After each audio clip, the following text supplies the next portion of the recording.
Shalom sahabat-sahabatku semua, seiman dalam Yesus Kristus dan setanah air Indonesia. Salam sukacita khusus buat Bro and Sis CFM Keuskupan Purwokerto. Hari ini 5 Oktober 2022, saya Purwanto Cahyono dari CFM Paroki San Yos Purwokerto bersama RHPS Renungan Harian Pembawa Sukacita.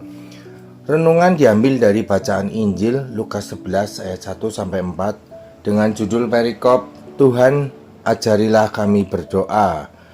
Tema yang saya ambil adalah kekuatan orang beriman terletak pada doanya. Dalam perikop ini Tuhan mau bilang pada saya, bila kamu berdoa katakanlah, Bapa, dikuduskanlah namamu, datanglah kerajaanmu, berilah kami setiap hari makanan yang secukupnya, dan ampunilah dosa kami, sebab kami pun mengampuni yang bersalah kepada kami. Dan janganlah membawa kami ke dalam pencobaan. Hari ini saya berpikir bahwa dahulu kala di saat saya tidak mengenal Tuhan secara intim, dalam artian sering berdoa, betapa saya selalu dilindunginya, saya selalu dijaganya. Banyak hal tidak baik yang sudah saya lakukan, namun Tuhan terus memberikan saya perlindungan dan itu tidak saya sadari waktu itu. Saya hanya menjalani hidup bersuka-suka saja.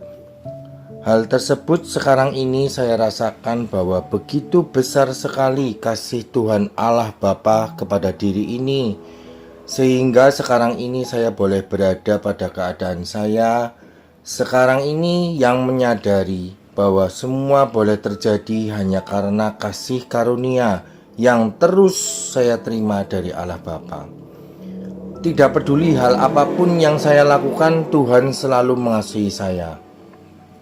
Karena kesadaran itulah, maka saya sungguh semakin disadarkan bahwa diri ini menjadi begitu semakin kecil di hadapan Allah, membuat diri ini terus mau menjadi hamba yang mau terus taat kepada Bapa, yang salah satunya bisa saya wujudkan dengan terus berdoa. Karena hanya dengan doa kepadanya saja, saya semakin dekat, semakin intim, semakin terus bersyukur bahwa apa yang terjadi dalam hidup ini adalah karena kemurahan Tuhan saja. Mengutamakan untuk selalu mengingat namanya menjadi kebutuhan yang selalu ingin saya penuhi setiap saat sekarang. Setiap saat mau menyebut namanya menjadi hal yang sudah begitu menjadi rutinitas bagi kehidupan saya. Kepentingan Allah didahulukan bukan hanya karena kepentingan saya tidak penting, tapi justru supaya saya terus menyadari betapa besar kasih dan perhatian Bapa kepada saya. Bagi kita semua umat yang beriman Katolik, mempunyai kekuatan fisik, materi, bahkan kekuatan ketaatan sekalipun, namun tanpa doa, tanpa hubungan intim kepada Bapa di surga, maka tidak akan ada artinya itu semua. Sudahkah Anda, sahabat-sahabatku yang beriman Katolik, menjalankan doa, menyebut namanya selalu di setiap saat di kehidupan Anda? Apakah kita berdoa hanya karena kita sedang susah saja? Jika sedang diberi begitu banyak kemudahan, rezeki, kebahagiaan, berdoakah kita? Ayo sahabat-sahabat, Bro and Sis, mari kita berdoa. Dalam nama Bapa, Putra dan Roh Kudus. Amin. Ya Allah, Putramu telah memperkenalkan Engkau sebagai Bapa kami. Ia juga mengajari kami bagaimana caranya berdoa. Semoga kami semakin menjadi pendoa yang tekun. Semoga kami terus dimampukan untuk menjadi pribadi yang terus rendah hati, bukan karena hebat kami, tapi semua karena kasih-Mu yang begitu besar buat hidup kami semua.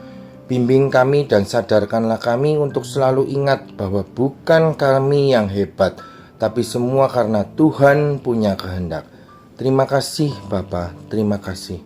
Dengan pengantaran Yesus Kristus Putramu yang bersama dikau dalam persatuan Roh Kudus, hidup dan berkuasa Allah sepanjang segala masa. Amin. Dalam nama Bapa, Putra, dan Roh Kudus. Amin. Sampai jumpa sahabat RHPS. Salam sukacita.